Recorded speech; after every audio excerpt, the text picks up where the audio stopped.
बात मुजफ्फरपुर कांड की कर लेते हैं। नमस्कार, आपके साथ हूं मैं राजीव शर्मा। क्योंकि ये ऐसा घिनौना कांड है बिहार का जिसने बिहार को शर्मसार कर दिया है। मुजफ्फरपुर में हैवानियत की वो कहानी सामने आई जिसको लेकर पूरे देश में गुस्सा है।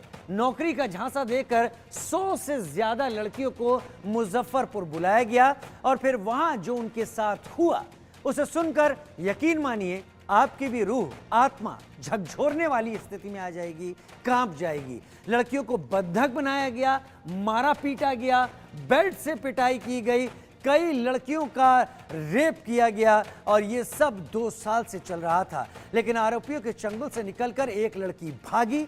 जब भागी तो इस दरिंदगी का खुलासा हुआ। लेकिन हैरान करने वाली बात यह कि पुलिस को जब इस लड़की ने इस बारे में बताया तो खाकी वर्दीधारियों ने कोई कार्रवाई ही नहीं की। 2 बार कोर्ट का दरवाजा खटखटाने के बाद मामले में एफआईआर दर्ज की गई और अब पुलिस ने एक आरोपी को दबोचा है। लेकिन सवाल है कि अब तक इन आरोपियों को बचा कौन रहा था।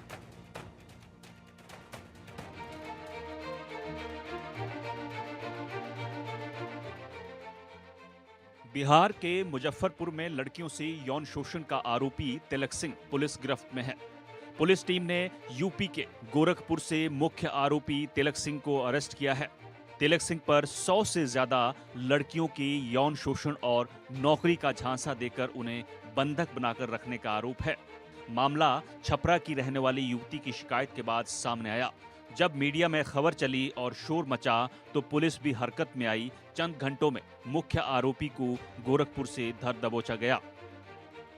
इस संबंध में 9 तारीख को 9/6/2024 को एफआईआर दर्ज कर ली गई है और वादिनी का बयान ले लिया गया है और इस संदर्भ में जो इन्वेस्टिगेटिंग ऑफिसर है वो आगे की कार्रवाई कर रहे हैं और इस केस को हम इन्वेस्टिगेट करके जो अग्रतर अनुसंधान है वो जरूर किया जाएगा।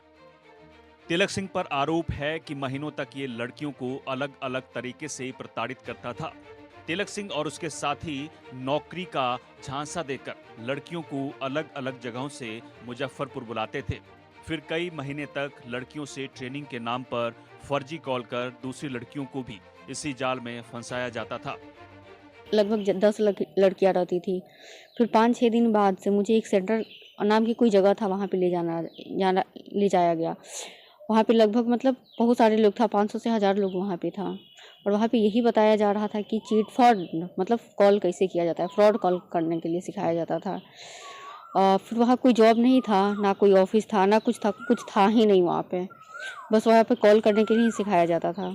फिर 2.5 से 3 मंथ हुआ मेरा सैलरी नहीं आया। फिर सैलरी का जब हम बात किए तो वहाँ मनीष सिन्हा यानी कंपनी के CMD जिसको बोला जाता है वो और तिलक ने मिलकर मुझे ये बताया कि तुम्हें यहाँ 50 से 52 लोगों को बुलाना है। 50 से 52 लोगों को बुलाओगी तो तुम्हारा यहाँ सैलरी 50,000 हो जाएगा। हम बोले बुलाने का हम कहाँ से बुलाएंगे 50 से 52 लोग। तो मेरे फ़ोन में जितना कॉन्टैक्ट था उसको एक लिस्ट टाइप में बनवाया गया, हर एक चीज़ और मेरे कॉन्टैक्ट से लिखवाया गया। फिर उसी में से वो लोग मार के ज़बरदस्ती कॉल करना स्टार्ट करवाया लोग। आरोपी तिलक सिंह ने फर्जीवाड़े को अंजाम देने के लिए DVR नाम से कंपनी भी बना रखी थी। इस कंपनी में कॉल सेंटर की नौकरी देने और ट्रेनिंग के नाम पर लड़कियों से 20-20 हजार रुपए भी वसूले जाते थे। इस मामले में पुलिस ने 9 लोगों को आरोपी बनाया है। बताया जा रहा है कि आरोपी 2 साल से लड़कियों को अपने जाल में फंसा रहे थे और लड़कियों का शोषण कर रहे थे। वायरल हुए वीडियो में कई आरोपी नजर आ रहे हैं। फिलहाल पुलिस के गिरफ्त में मुख्य आरोपी तिलक सिंह ही आया है, लेकिन उसके बाकी साथियों की तलाश जारी है। पुलिस अब बंधक और टॉर्चर रूम की पीड़ित बाकी लड़कियों के बयान भी दर्ज करेगी ताकि गुनाहों का पूरा हिसाब किताब हो सके। Bureau report, India news.